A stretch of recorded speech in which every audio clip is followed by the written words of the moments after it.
Number 8. Abandoned vehicles in Germany.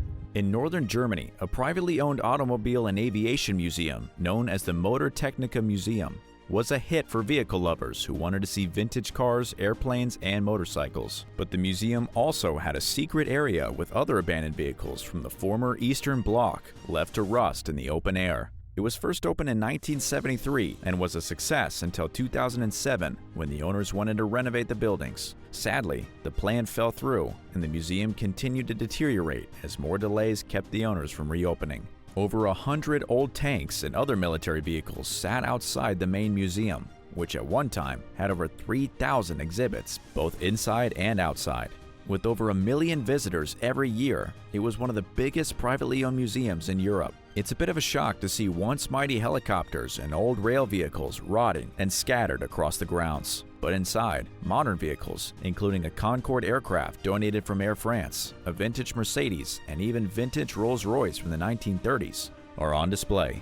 The site drew visitors to the rows of decaying trucks, helicopters, and buses, kept behind razor wire fencing. It's rare to see so many old military vehicles at one place, and to see them covered in thorny vines and overcome by tall weeds make them even more haunting.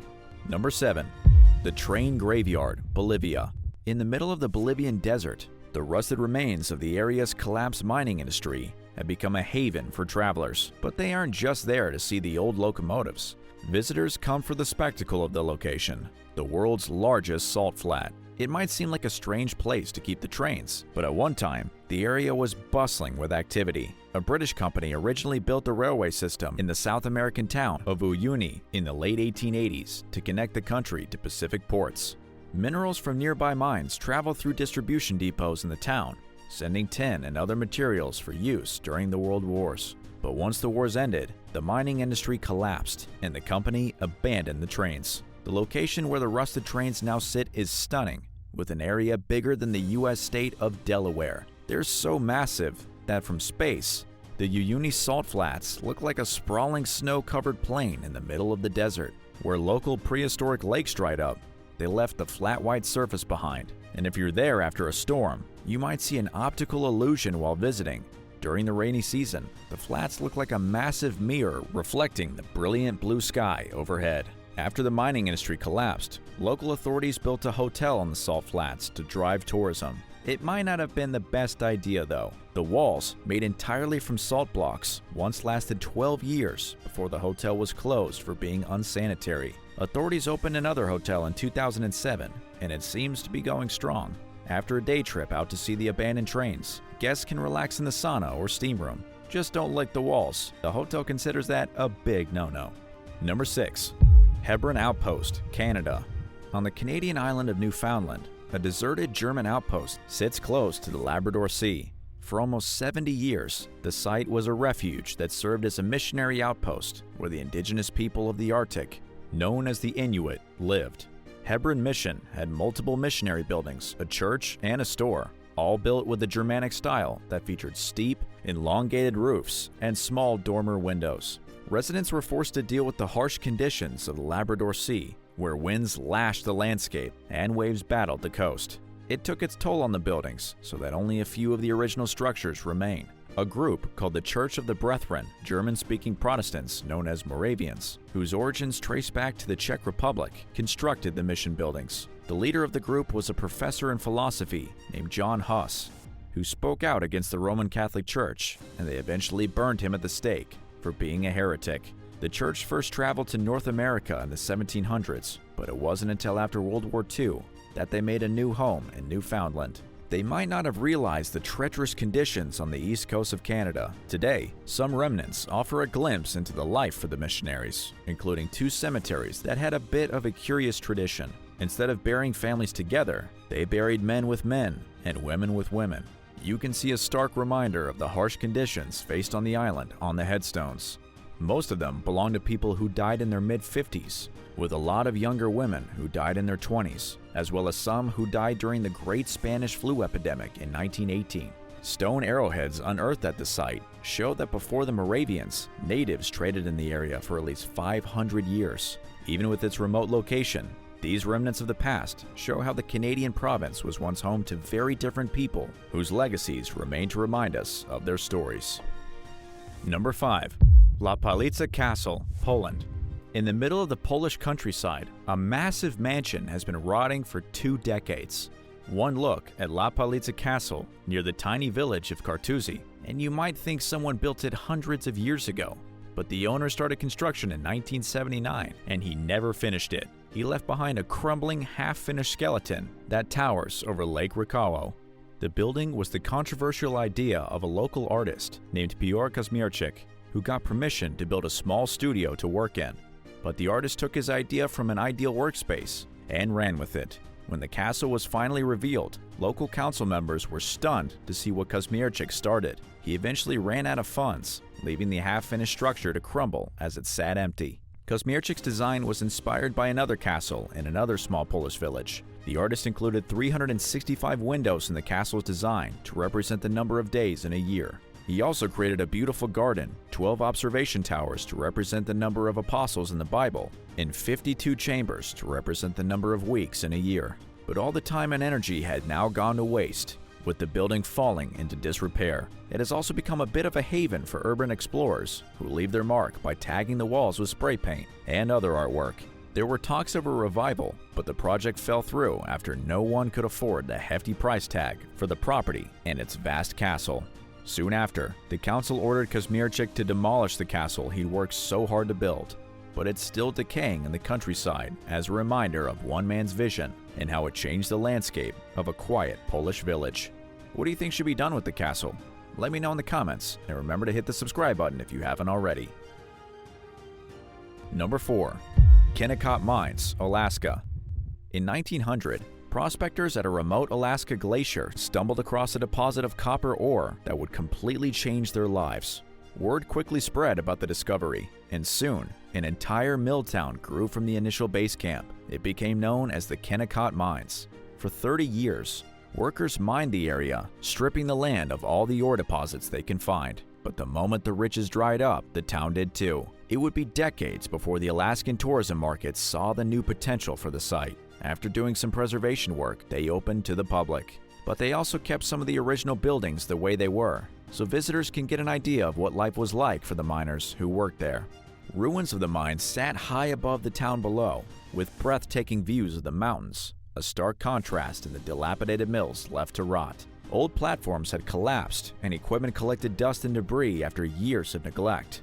Wandering the area, you can almost imagine the way life used to be there. Walking through the empty structures has an eerie feeling, where the ghosts of the old mine are just a memory of how it once thrived. Seeing so many buildings fall into disrepair is a shocking reminder of the prosperity of Kennecott Mines and how they were so easily abandoned. It was a sad end to a once prosperous camp, one whose remains are a reminder of how fragile natural sites can be. Now that Alaska lists the Kennecott Mines as a National Historic Site, the area will be around for generations to learn about its history. Number 3.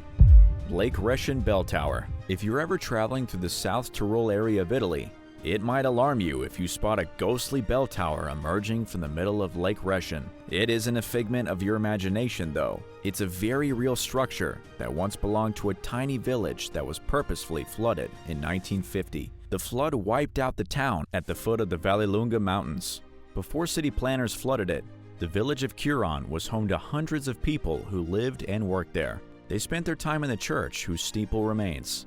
In the Alpine regions, bordering Austria and Switzerland, Curon seemed like the perfect place to live until local planners joined the lake with 2 other nearby to create a hydroelectric dam. Even though residents didn't want to leave their beloved town, there was no stopping construction, and as soon as they evacuated all the villagers, they flooded the houses and all the surrounding land, leaving only the haunting bell tower as a reminder that once a bustling little town was where the massive lake now stood. For decades, the town lay submerged, but in 2021, the hydro dam needed repairs, and the only way to get them done was to drain the lake. As the water receded, it revealed steps, cellars, and stone walls from the old town, allowing some of the old residents who had settled in a new village nearby to see what is left of their old lives. Before they drained it, visitors could only get to the 14th century church tower by walking on the ice when the lake froze over. Even if it was only temporary, draining the lake revealed Huron once again.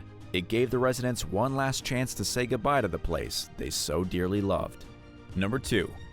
Cape Aniva Lighthouse. Off the coast of Russia, a haunting beacon sits on the end of Cape Aniva, a 9-story lighthouse built by the Japanese in 1936. What started as a practical construction to keep ships from crashing into the rocky shores of the 590-mile-long cape became a source of conflict between the Russians and the Japanese, who each wanted control of the strategic location. The Russians wanted to use the land as a penal colony, but the Japanese refused and ended up spending years building up military forces in the area to take control. Eventually, the two nations called a truce and agreed to split the land across the 50th parallel. They also added a ring of smaller lighthouses along the coast to signal nearby passing carriers and merchant ships. But the truce didn't last long. 50 years after signing the agreement, Russia changed its mind when World War II struck, and they kicked out 500,000 Japanese who had settled on the island. The bickering continued over the smaller surrounding islands, but even after all the effort and infighting, the lighthouse didn't last. After it became fully automated, there was no need for a lighthouse keeper or crew to live there. And when the nuclear source that powered the lighthouse was depleted, the structure was abandoned. Time and the elements took a toll on the lighthouse after that, with rain rusting the structure and ocean water stripping away its facade and exposing the old radio and equipment rooms. Seagulls have completely taken over the island, with thousands reclaiming the cape and making it their home, and maybe even bringing back a bit of peace to the picturesque location overlooking the bay. And number 1. Ballistrino Castle. If you're afraid of ghosts, you might not want to live at the bottom of the hill in Liguria, Italy. Just above the village, an abandoned town named Ballistrino lingers in a haze of mystery and intrigue. That hasn't stopped visitors from flocking to the area to glimpse the ancient town. Some believe it was first settled in the 11th century, but even this is only a guess. We might find a clue to its origins and its age in the old Byzantine castle of Del Corredo. It sits prominently in the little village, but it isn't the first castle built there. A family of nobles from Piedmont built the original structure. They lived there until the 16th century, when another family, known as the Del Corredos, built their castle on the land. Sadly, the building suffered a devastating fire, killing the lord in 1561 and throwing the area into upheaval. In response to the turmoil, the family established a court and torture chambers to maintain control of the other villagers, giving the town an evil reputation for its harsh conditions. But that doesn't mean life was picture perfect. When Napoleon came into power, his army came into conflict with the locals. Many of them died during the fighting. Already weakened, the population dwindled even more when a series of earthquakes struck the region in the 19th century, forcing many of the villagers to flee. As the castle and the small homes fell into despair, it became too dangerous to live in Ballistrino, and authorities evacuated the last inhabitants. Multiple stone churches, a mill, and soap-making buildings are all that remain alongside the nightmarish old castle. As for those who stayed and live in the village below, they only have to look up to see the ghosts of the past. Thanks for watching. Which of these abandoned places fascinated you the most? Let us know in the comments below, and don't forget to subscribe for more videos like these. See you next time.